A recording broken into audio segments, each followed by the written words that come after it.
I'm Robin Roger. I've spoken to some of you already this past year, acting as chair of the Resolutions Committee and now the Bylaws Committee, so I am speaking to the sections. And I'd like to wish you each a happy Thanksgiving and also say that though the holidays were a little restrained this year, I hope everyone found a way to be with friends or family, virtually at worst, and have some pleasure out of the experience. I think Jane mentioned it, but we'd like everyone to share in the chat one thing that you're grateful for or something special you did to celebrate Thanksgiving this year. We each probably had one unique idea that others can benefit from hearing about. So today, I'm very excited to welcome you to our NCJW webinar leadership series. This is available exclusively to our leadership network and dedicated to creating an online space for connecting, learning together, and providing leadership training and skills. We're very glad today to learn with Beth Gansky. In the next hour, we'll discuss how to build a culture that focuses on developing leaders and investing in them. We'll share tools for identifying potential leaders and effectively engaging them. I will give a few housekeeping notes before we start, and we can take any questions that are administrative before we begin. So first, as Jane said, please list your name, section, and pronouns in your Zoom name and introduce yourself in the chat too. Everyone's mics are muted automatically to prevent background noise. You're welcome to unmute when you're talking during group discussions, and we'll let you know when that's time. If you want to use closed captioning, click on the CC or closed caption button on the bottom of your screen. And then, of course, feel free to write questions or drop them in the chat box, and we'll try to answer them as we go along. We have limited technical support while we're in the middle of a meeting, but we will do our best.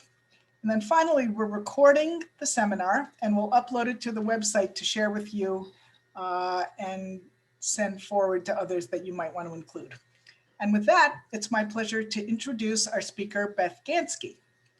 Beth is the Executive Director of ACHARAI, Shoshana S. Cardin Jewish Leadership Institute. She helps people bring their best selves to their professional and personal lives. Over the last 20 years, she has trained, consulted, and coached both volunteer and professional leaders for local and national organizations. And outside of her professional life, Beth finds great fulfillment as a traveler, cook, reader, theater patron, and mother. So let's all welcome Beth to lead us in this important session. And I will now turn it over to Beth. Thank you. Thank you, Robin. It's nice to see everyone again. I feel like I'm starting to know some of your faces. I think this is my third webinar that I get to share some time with you. And we're going to talk about a topic today that I think is probably on lots of people's minds, as well as something that is really a year-long process in really how we're going to be cultivating our new leadership. So Jane, if we could just go to the next slide, I want to walk people through what the goals of our webinar are today. Okay, so here's what we're going to try to accomplish today.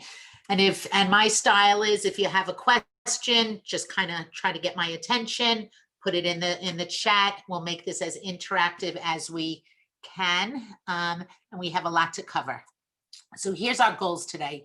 We're going to talk about some strategies on how to start building a leadership pipeline. I know for those of you who attended the last webinar, and I had a chance to look at it, two of my former colleagues from Hillel talked to you really about creating a lot of deep relationships and what relationship connections could look like. I'll refer to that a little bit, and I'm going to also talk about some other strategies on how to do that. I want to talk to you about how to kind of reset the approach and your mindset in recruitment and when you're talking to people to be engaged. I always found that's something that we could do a good reset on. And the last thing we're going to do is we're going to start to imagine how to incorporate leadership development into the culture of your section. Because as I said, this is really a year-long process. Okay. So everyone here had to be asked to be involved at one point in time. If it was at NCJW, if it was on another leadership, if it was on another board, maybe through a synagogue or another organization, or when you're your children were small, or maybe it was being asked to be involved with the PTA, whatever it is, everyone has a story of how they were asked to be involved. Okay. And then you in turn have asked other people how to be involved. And there's a real art and science to that we're going to go into today. But to get us started and to give you the chance to talk amongst yourself a little bit, we're going to break you into, we're going to put you into breakout rooms for 5 minutes. And if you want to just go to the next slide, maybe I should. What we're going to do is, here's what you're going to ask, what you're going to talk about for 5 minutes. Share in the group a story about how you've been recruited to serve in a leadership role in the past. Or you could even share a story how you've asked someone else. Then I want you to think about what worked and what didn't work. And that'll set the tone, the stage for our next conversation. So we have 5 minutes to discuss this. Go and tell and share some stories, and I'll see you in a few minutes. Okay, so I'm just going to take like 1 or 2 stories. So Sue, did you have a good story you wanted to share since you said so? Well, I was just listening to Cindy from Florida, who was telling us about joining NCJW. But one of my do not do this stories was that when I had not been in Milwaukee for very long, but had gotten in with a group of very nice women. And one night somebody called me up and said, "We really like you, and we noticed that you have good leadership potential. Would you be president of our Hadassah group?" And I said, "Well, not really, because I don't even belong to Hadassah." And so I didn't do that one, but there have been some good ones. So don't worry. Things out of the blue. It was kind of an out of the blue thing. Out of the blue, yes. Anyone else have one story that they remembered that really stood out for them? Let's see, I'm looking to see if there are hands up. Yes, Marcia.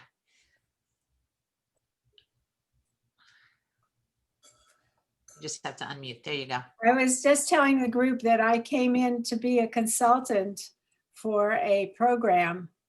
And when I saw how much good they were doing and the kinds of work they were doing, I stayed, and they got me. It's been wonderful. That's great. Thank you. There's so many ways in and out of things. I remember just myself, a conversation. I was walking out of a parking lot. It was actually at the JCC. I happened to be walking with someone, and we're just striking up a conversation. She said, "Oh, you know what?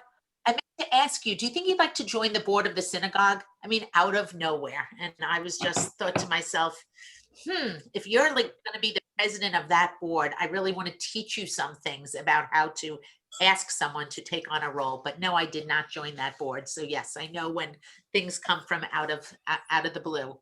If we could just move to the next slide, I want to share with people. So one of the things that I wanted us to think about today is we all thought about, you all just shared a story about what it was like to be asked. And some of the time, we want to ask people to come in and join our section that you want to have done. So part of this is to think about what inside work has to happen before you basically invite some people in. So here's 2 phrases that I like to use. Someone gave me building the plane while we are flying. So you are keeping things going, right? Things are happening in your section, but yet you still have to, invite people in, or you're changing the tire while riding the bike, right? If those make sense to you, you're really trying to think how you're engaging new people and yet keeping things going. A lot of us think about it as like people come over and it's like you always want to have your house a little cleaned up, or you want to get your meal ready ahead of time. Think about also when you're engaging new leadership and thinking what it is to build a leadership pipeline. Is your section in the best space possible to invite people in? Okay, let's go to the next one here. So here's just some questions to think about, right? Because you want to be able to present everything that's going on your section to let people know why this might be a good time for them to perhaps join a committee, to come to a meeting, to get engaged. So, certainly to join your board, that's usually a big ask of someone's time, right? So things to think about. Do board members receive meeting materials in advance? Do your board meetings provide opportunities for education? We talked about ongoing education is something that really needs to be done. Do all board members speak at meetings? Are people given the chance? Okay.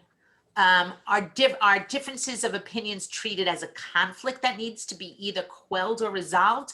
Or do you really know how to, just have some constructive conversations? Do you take time to celebrate organizational successes with your board? So let's just think for a minute. We could take this slide off of what do you think needs to be, what do you need to start to think about to make sure that you feel confident as your section leader to start imagining having some of these leadership conversations with others? Are there, what do you need to do to really get your house in order, that you're ready to really, bring some people in? So when I talk about that, changing the tire while you're riding, some of those questions, what comes up for you?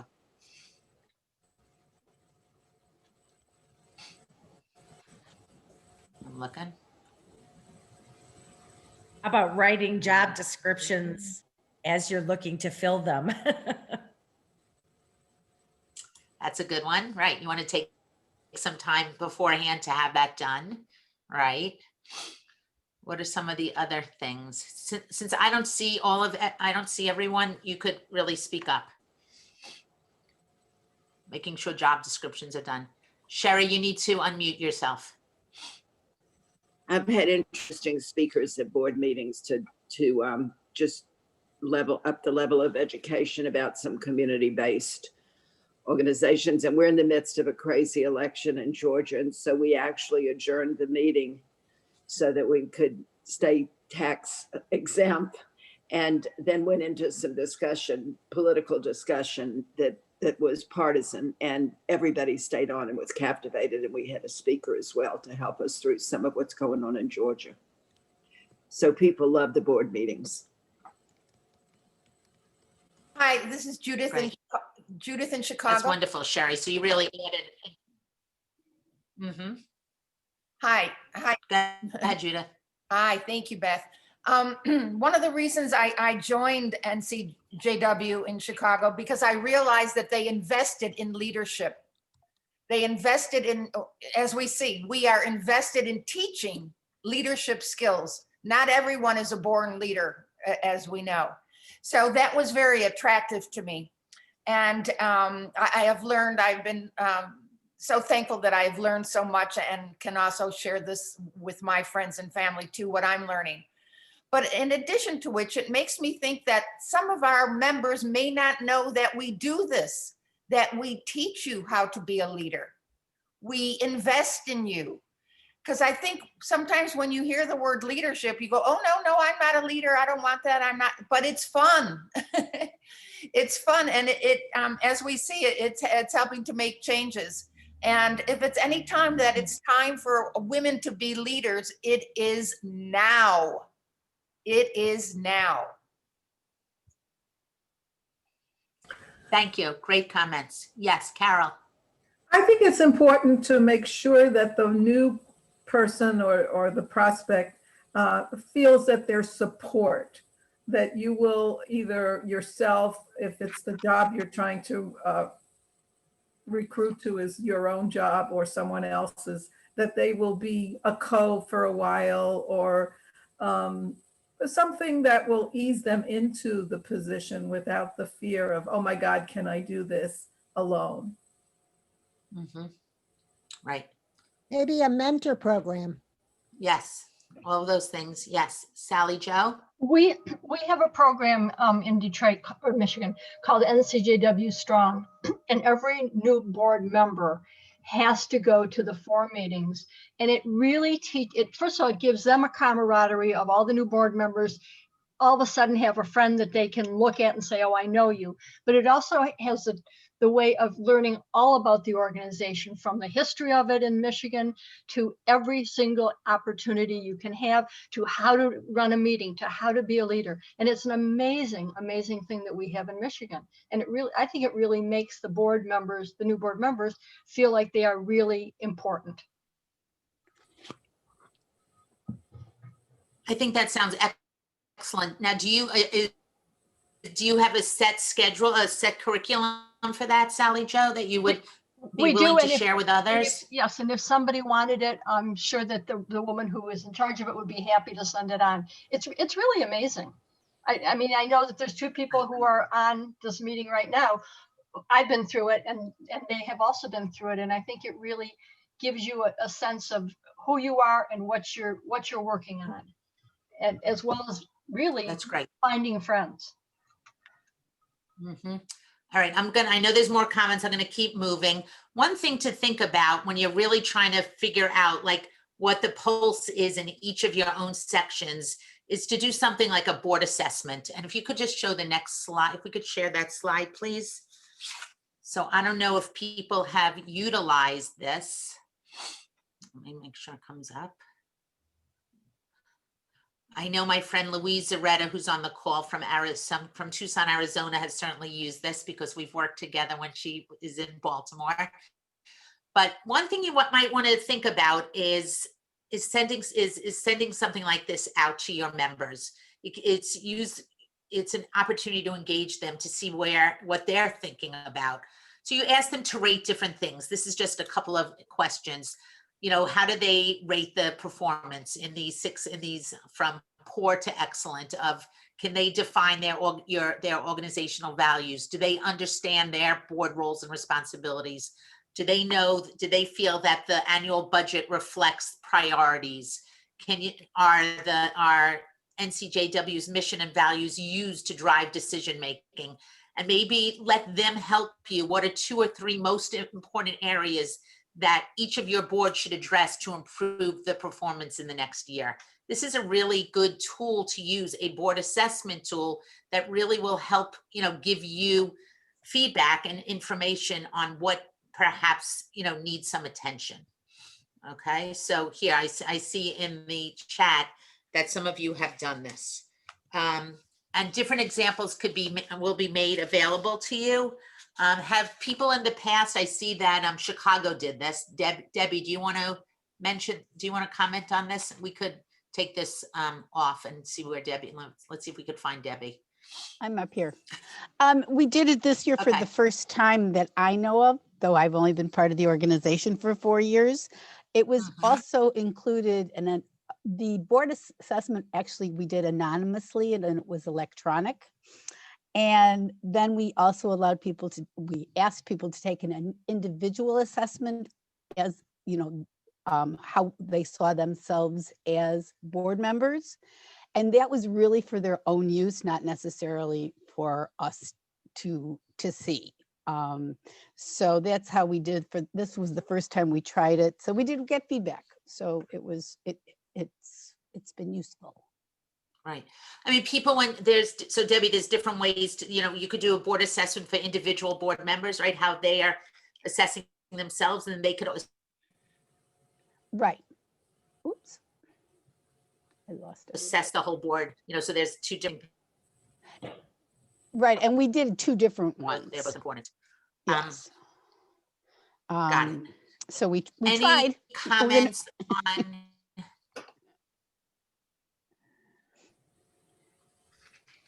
Right. No, I think it's a grand first step. Okay, so we could take off this slide, and any closing thoughts before we just move on to some strategies in thinking about building your talent pipeline. And so what I wanted to cover before we got right here was like, what is our readying, right? What are we doing to get ready to think about bringing on new leadership? Any other thoughts on this? Any other gems that some of you have done to share with others? This is where people really pick up some really good ideas. Okay, because remember, we all are riding the bike and changing the tire at the same time. It gets a little hard. Okay. Okay. Oh, wait, We're I would good? like to say one thing, that it has always worked well for me. If you make your jobs into smallish segments so that a new person could take on a smallish segment, not an overwhelming segment, and therefore gradually ease into things. Got it, Susan. Thank you. Okay, so one of those big questions that everyone is, that you as a leader ask yourself, you ask each other, how am I going to find new leadership, right? Where, how do I build this? Where do I find them? So I'm going to do a very short community mapping exercise with you. Does everyone have a pen and paper? Okay, just grab that to have that close by. Okay.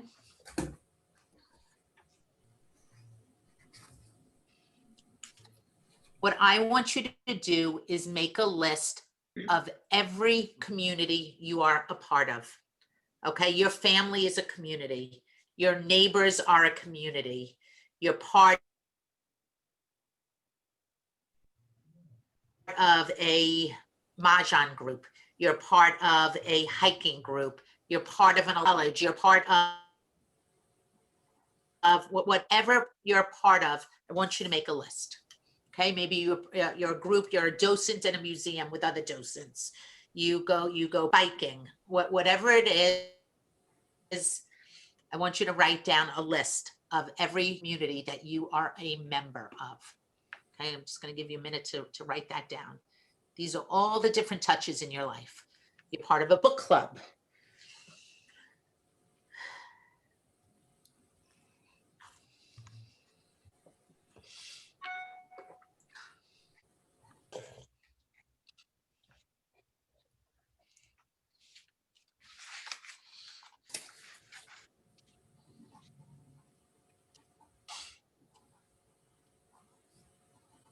Okay, I want you to look at that list and start to actually think about some of the people who are part of all these different communities that you touch. And I'm wondering if there are people who are, maybe you actually are in a book group with every month, or that you go for a walk with in the morning. It might be part of your little neighborhood walking group that you never thought to say to them, you know what, I want to tell you about something that's important to me that I'm involved with. I want you to just go down that list and start to think about it. And I'd like you to come up with 2 names. Out of all of these lists, all of your points of contact now, I'd love for you to come up with 2 names.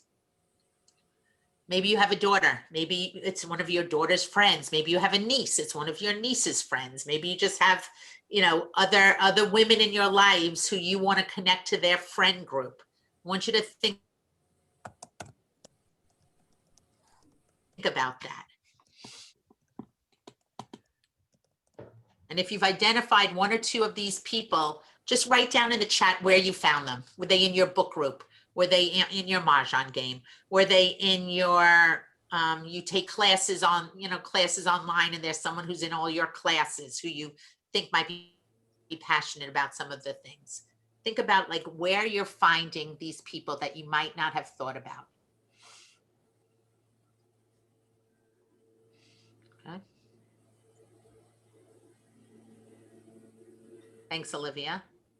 Book clubs, Mahjong. Maj happens to be a really big place to find people. Your son's girlfriend, excellent. Meditation group, I love it. Alumni group, a niece, someone from your synagogue. Okay, so part of what happens is when we think about who can be a leader or who do you want to start to engage, we think small, we don't always think big. So part of a community mapping exercise is something you can now go back to and do with your board and ask them to do this exercise. And all of a sudden, you're going to have a name of lots of different people, and you could come up with strategies of what you want to do. Okay. Pickleball group. I've been wanting to play pickleball. Okay. Have not gotten into it yet. So here's this mindset I told you about. Tell me what the difference is.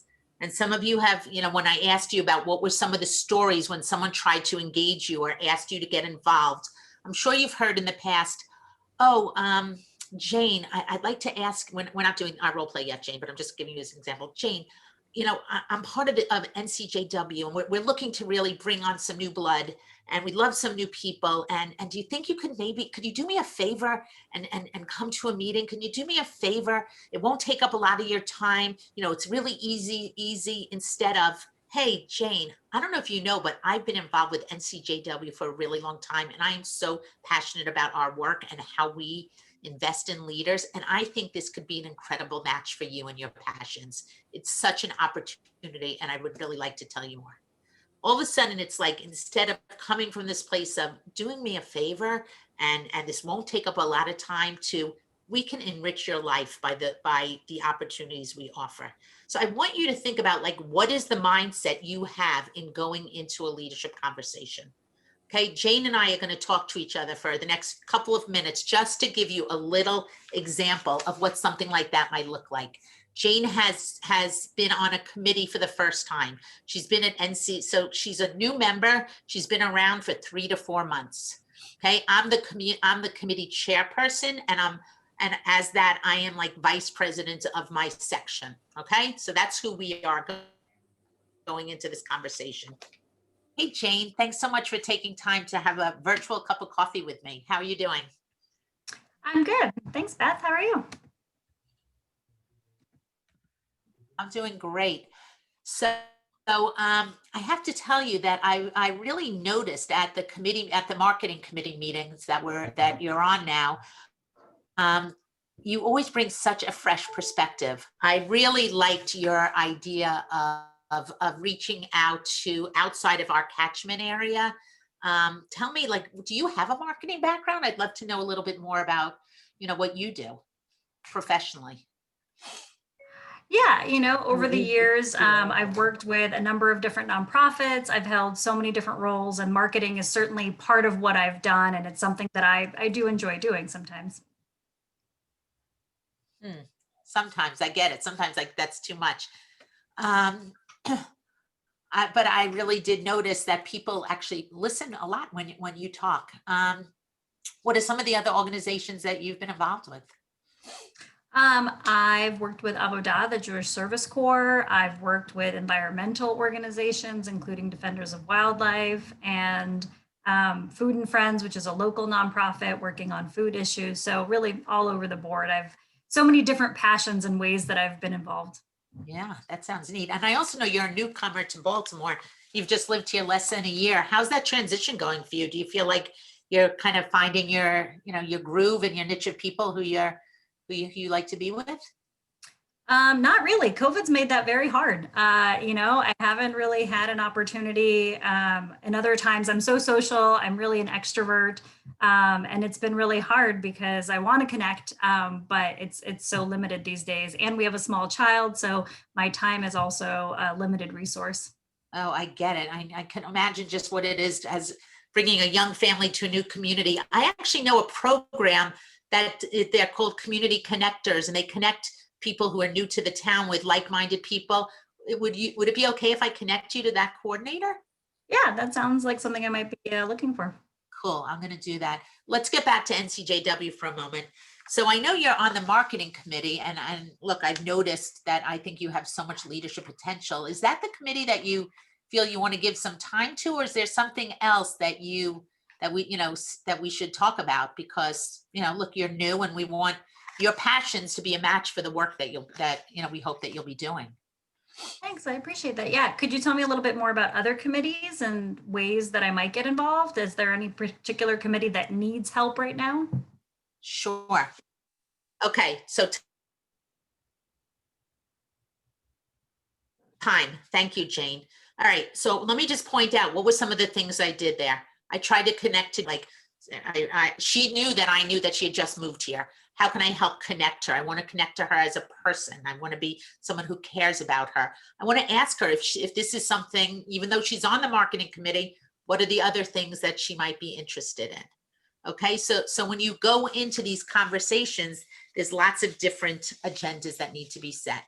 So what we're going to do now is we're going to do one more breakout room, because I want you guys to have a chance to speak to each other. And here's the 2 questions that I want you to cover in your breakout conversation. What needs to be in place to have your section ready? Is there a reset? Is there something that you need to work on so that you feel like you'll be in a really good place to start having leadership conversations and bringing people in? And also, what needs to be done to gather people differently than you have in the past? Okay, given it's COVID, and we know that. But let's think about what is the reset button and what needs to be done. So you're going to have about I'm going to give you about 8 minutes to have this converse. And we're good. You could have 10 minutes. We're good. Okay, so you're going to have 10 minutes. You're going to be in groups of 3 or 4. And those are that's the conversation you need to have. Okay, see you soon. So I hope everyone had a good conversation. Sue said we should ask, I didn't hear what you said, someone from New Jersey. That's what I got. Hi. Who is it? This is Ellen Staple. Can you hear Okay. me? Yes. I was Yes. in the group, and I am the manager of membership and resource development in the Essex section, which is the largest section in national with about 3,200 members. So while all of our sections, including mine, are looking to recruit new members, whether it's to the board or to a leadership program, we have 2 really great programs.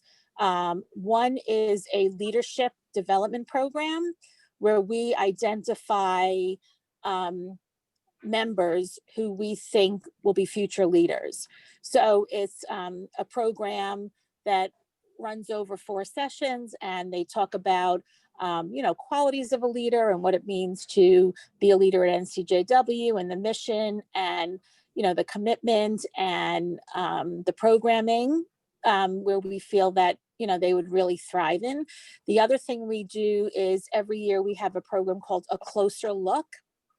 And that is also a group of people who are handpicked by these committee chairs, as well as I help in the selection as well. And it's a 2-day opportunity for the participants to learn about NCJW Essex and all the wonderful work that we do. And we take them on a field trip to our career closet and to our kids' emergency closet. And the reason why we do this program, in addition to the leadership one, is because we find that our members really don't know as much about NCJW as they think they know when they join. So they get a lot of information, and it helps us to get our future leaders. Right. Thank you, Ellen. I think that sounds amazing. And I think one of the best things about these webinars is to learn from what each other are doing. So you don't have to replicate or start new. So Ellen, if you wouldn't mind, could you put your email maybe in the chat, and that way people could reach out to you? It looks like people already want information about A Closer Look. It sounds like it's a great opportunity to get new members excited. So I just have a couple more. Absolutely. And thank you for the opportunity to let me speak. Of course. Thank you so much. Just a few more slides that I want to get through with you. So just go back to so there were 2 goals here today.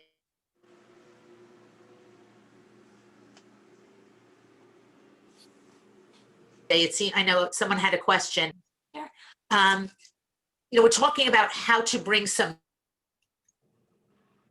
new members into your how do you, as Ellen starts to talk about, how are you identifying them as leadership potential? So this could be an and, right? You could be bringing in some new members from our community mapping exercise that we did, from using your connectors. That's something that my colleagues from Hillel talked about, how to use your connectors to connect to others.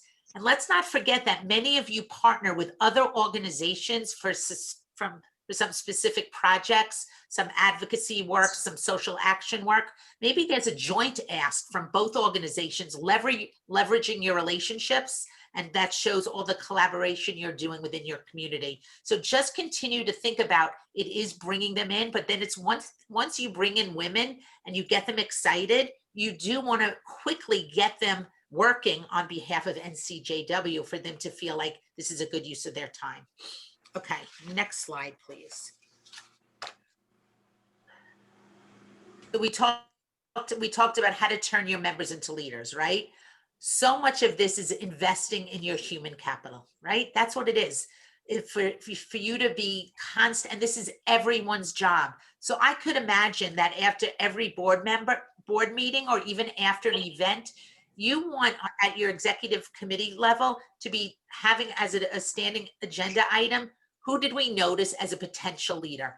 Constantly talking about it. You know, so you're sending notes to people. You're saying, hey, did you notice that woman, Sue? She had this great thing to say. She brought this up. Someone brought a new member to this meeting. You know, you always are on the lookout. You just have to notice and ask, okay? And to be known that you're investing time in people. Some of you talked about a mentoring program. I'm a huge fan of mentoring. It's a great way. It's a role for your past presidents. It's a role for some of your past leaders. Either have them be mentors or have them help you develop a leadership development program, particular for your section. Take what other people are doing. Take what Ellen's doing. Take what they're doing in Detroit and make it work for your particular section. Okay, so you already have the bones in place. Just make it specific for you. Okay, next one. So remember, like, this is ongoing.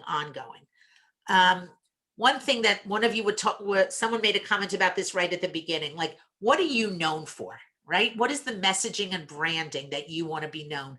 This is who we want to be as our NCJW section, that our members come first, that relationships are our priority, that we match women with their passions, we enhance our collective skill set, right? We create opportunities for rising leaders, and we advocate passionately for our causes.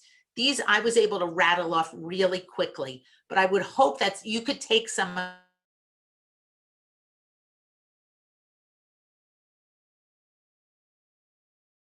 them and let them be some of your a leader of your section, right? So to start using that language of, we invest in our leaders. Here's how we do it. We give them, we offer skills in the following area. We advocate passionately. For me, this is my cause. Here's the four or five other causes. So as long as you start using this shared language, then I think that could just bring your opportunities and your excitement to that level of not asking someone to do you a favor by being involved, but by showing them the breadth of what the offerings are. Okay, we could take this off now. Was I fading in and out, or could people hear me? I hope people could hear me. Questions, comments? Yeah, we've got Lori's had her hand raised. Lori, I don't know if you still have your question. Yeah, I had a question. Okay, Lori. It was back on your, the point about alliances and looking at like shared leadership through alliances. Mm-hmm. And how do you see something like that happening? You know, when you're trying to me, it seems like we would both be vying for the same resource. I guess how I can imagine that happening is there's a specific project you do in your community. Let's say you have a partner and the two organizations support a food pantry. I'm just going to use that as an example, Lori, or support something else, you know, whatever it is. And both organizations, and you're trying to figure out with your other organization, with your partner, what is going to be the leadership of this project. And a few people come to mind, and maybe it's someone from NCJW and someone from the other collaborating organization, and you ask the two of them to share this leadership project, that kind of thing. So it's really leveraging your relationships. So people, does that make sense? Yes, thank you. It looks like Liz has her hand up. Okay. Yeah, I was going to say, in terms of collaborative, we've done a lot of that with other organizations around Philadelphia. When we were working very hard, we joined together with our Fair Districts friends, our League of Women Voter friends, and our AAUW friends to have panels and discussions on issues that were important to all of us, you know.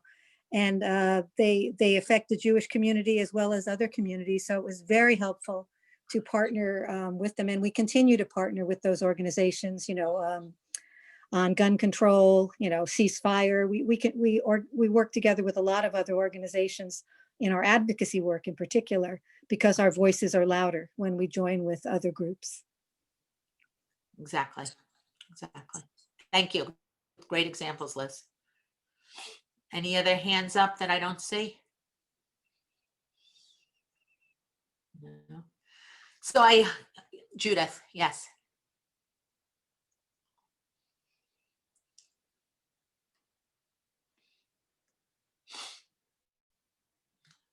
You're still on mute, Judith.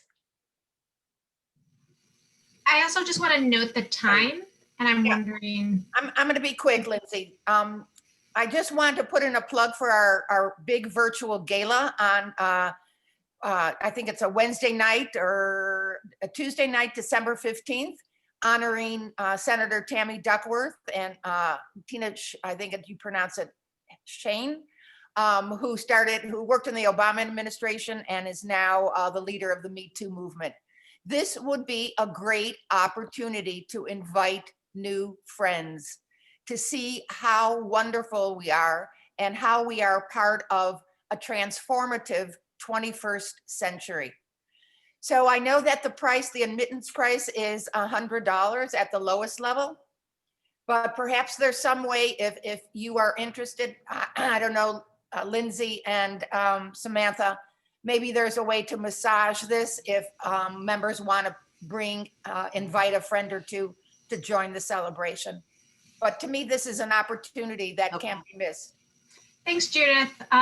For just a note to everyone, if the cost is prohibitive for people, there is an email to contact and let them know about that. And I have seen some sections cover the cost of the ticket for members or leaders. So that could be a great idea for sections. And it could be, you could help. We'll have some promo language out for you this week in the leadership newsletter. So thanks for giving a plug. We are excited to see many of you at the gala. And I know we need to close. We can be in touch with that later. Great. So I know we need to close this up. I just want to make one final comment. By investing in leaders and in new members to get engaged, it's all in service to the work that NCJW does, right? So this is the means to the end. You need to, as a robust organization and as a robust section, your leaders need to be given the skills to be able to do the advocacy work, to be able to do the service work, to have knowledge, to engage in conversations around the areas that are most important to the organization. So when we talk about investing in people and leaders, it's to make sure that they have the skill sets to do the work on behalf of NCJW. Okay, so, and we all know that it's when people have relationships with others that they're going to be passionate about doing the work together. So thank you for your time. And I think we've run out of time, right, Lindsay? I'm going to hand this back to Lindsay. We'll take the baton back from you, Beth. Thank you so much for sharing your time and your expertise with us today. We always love having you. You have such wonderful insights on NCJW and the work that we do, and I think they're so invaluable for our field. Thank you to Anthony, who did our closed captioning today, for those of you who also were making availability of that. And then lastly, thank you for Robin, who did our opening remarks and will now take us away with our closing remarks. I have nothing much to add because everyone has been very thorough. The recording will be sent in the next few days. There's going to be a survey on your screen about the webinar, so please give us some feedback about what we did today. Reminding everyone about the gala and Hanukkah celebration. It's December 15th at 8 p.m. As you saw, we've got some great speakers. We have more series in this, more webinars in this leadership series coming in 2021, and we'll send that information shortly. And again, thanks to Beth for sharing her expertise and really concrete ideas today. And thanks for everyone else contributing. And stay healthy, and we'll talk to you soon. Bye-bye.